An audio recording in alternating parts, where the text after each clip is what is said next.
In this video, we'll start with commercial agriculture. So, commercial agriculture is typically done on a large scale with the purpose of selling produce in the markets to make profits. In subsistence agriculture में या intensive agriculture में इन सब में हम लोग क्या देखे थे, नोमैडिक हर्डिंग शिफ्टिंग एग्रीकल्चर सब में, कि उतना ही प्रोड्यूस किया जाता था जितना कि खुद के कम्युनिटी का डिमांड पूरा हो जाए, खुद के फैमिली का नीड पूरा हो जाए, बस उतना। ज़्यादा बेचने लायक रहता ही नहीं था क्रॉप्स, तो फार्मर्स का इनपुट भी कम होता था, लैंड भी उन लोग के पास छोटा था। कमर्शियल एग्रीकल्चर ठीक उसका अपोजिट होता है। इसमें बड़े बड़े फार्म्स में ग्रो किया जाता है ताकि एक्सेस प्रोड्यूस हो और उसको मार्केट में बेच सके। Therefore farmers select and sow a single crop according to the nature, geographical and market conditions of the region. उस रीजन के मार्केट में किस क्रॉप का डिमांड है और वहाँ का लैंड कैसा है, क्लाइमेट कैसा है, उसके बेसिस पे फार्मर्स जनरली एक क्रॉप ग्रो करते हैं। It is also called crop specialisation. This type of agriculture is broadly divided into extensive agriculture, plantation agriculture, life stock ranching and dairy farming. सबके बारे में एक एक पढ़ेंगे एक एक करके। तो एक्सटेंसिव एग्रीकल्चर में क्या है, ये ज़्यादातर डेवलप्ड कंट्रीज़ में प्रैक्टिस किया जाता है, जैसे कि ऑस्ट्रेलिया, कनाडा, रशिया, इस तरह से। एग्रीकल्चर बहुत बड़े लार्ज स्केल में किया जाता है, जहाँ लैंड बहुत ज़्यादा बड़ा होता है और मॉडर्न मशीन्स का यूज़ किया जाता है। पॉपुलेशन आसपास का जनरली कम होता है, तो लैंड ज़्यादा मिल पाता है। And the input of labour is less. Labour भी ज़्यादा चाहिए नहीं, क्योंकि मैक्सिमम कम मशीन से होगा। Farmers mostly raise 1 or 2 crops a year for marketing. तो जनरली वो लोग 1 या 2 क्रॉप पूरे साल में ग्रो करते हैं बेचने के लिए, जैसे corn, oats, wheat, oil seeds etcetera.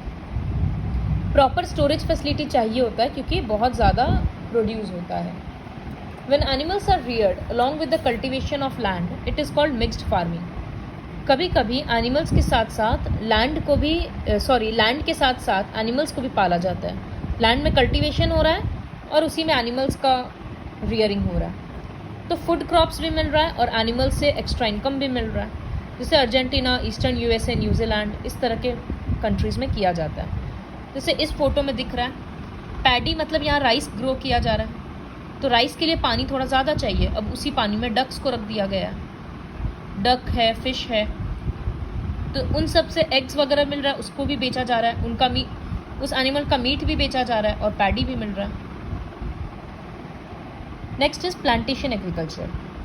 So plantation is a large farm or state, usually in a tropical or subtropical country, where crops are grown for sale in distant markets rather than local consumption. Plantation agriculture में generally, जैसे हम लोग hill stations में जाते हैं तो देखते हैं कि टी प्लांटेशंस है, मतलब बहुत बड़ा बड़ा जगह है जहाँ पर सिर्फ चाय उगाया जा रहा है, चाय पत्ती। तो वो सब जनरली लोकल मार्केट के लिए नहीं होता है, लोकल मार्केट के लिए थोड़ा बहुत होता है, दूर के मार्केट में वो सब ज़्यादा बेचा जाता है, तो इसको प्लांटेशन एग्रीकल्चर बोलते हैं। It is a very well organised system of agriculture where in a single crop farming is done. Under this system benefit of single crop is obtained continuously for several years. बहुत सालों तक एक ही crop उगाया जाता है। इसमें capital investment मतलब बहुत ज़्यादा रुपया का इन्वेस्टमेंट चाहिए होता है, साइंटिफिक मेथड चाहिए, ट्रांसपोर्ट फैसिलिटीज़ अच्छा होना चाहिए, मैनेजमेंट का बहुत ज़रूरत है और बहुत लेबर्स का रिक्वायरमेंट होता है, क्योंकि इस तरह से एक एक चाय पत्ती तोड़ना, फिर कॉफ़ी में भी, रबर में भी, मतलब प्लांटेशन में जनरली लेबर ज़्यादा चाहिए होता है, और जो कि लो कॉस्ट लेबर, मतलब उनका वेज ज़्यादा नहीं रहेगा। क्रॉप्स जैसे कॉफ़ी, रबर, टी ग्रो किया जाता है। ये सब जनरली हॉट और ह्यूमिड एरियाज़ में किया जाता है, जहाँ पर रेनफॉल भी अच्छे से होगा। Most of the processing work is done at the plantation sites itself. जैसे चाय पत्ती है तो उसका ग्रीन पत्ती होता है, फिर उससे वो ब्राउन वाला बनाना लीव्स, वो सब कुछ काम जनरली आसपास के एरिया में ही हो जाता है। Next is life stock ranching. Life stock ranching is also a part of commercial agriculture. It is the commercial grazing of farm animals over an extensive area. बहुत बड़ा बड़ा एरियाज़ में एनिमल्स को ग्रेज करने के लिए छोड़ा जाता है, उनको वहीं पाला जाता है, रियर किया जाता है। It is mostly adapted in arid और semi arid temperate regions where the soil is too poor to support crops.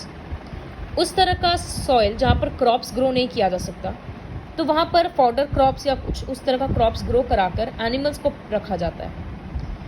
तो एनिमल्स जैसे शीप, कैटल, गोट्स, हॉर्सेस, इस तरह से, ताकि मीट, वुल, हाइड मतलब स्किन उस तरह से मिल जाए प्रोडक्ट्स बेचने के लिए।